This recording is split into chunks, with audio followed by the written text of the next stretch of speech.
পটু দিয়ে অজানা পথে রওনা দিলাম। শেষ গন্তব্য কতটুকু জানি না।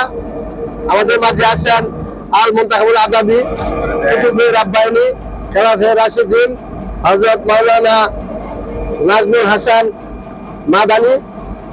আমাদের মাঝে আছেন বিশিষ্ট ব্যবসায়ী, অত্যন্ত সাদা মনের মানুষ, এবং উনি সাদা জামা পড়ছে শান্তির প্রতীক।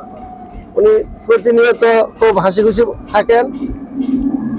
উনি হচ্ছেন শামসুল হুদা ভাই, এবং আমাদের আজকে এই পরিচালক যিনি ইউটিউবার কাজী তারেক।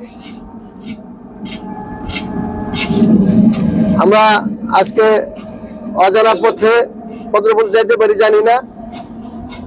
এই প্রতিটা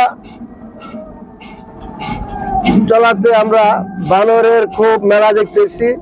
এটা হচ্ছে ভাওয়াল জাতীয় উদ্যান, বনখলা বনখড়ি, শুধু বানর আর বানর রাস্তার মধ্যে কেমনে শুয়ে আছে, দেখে ভালোই লাগলো। এই যে বানর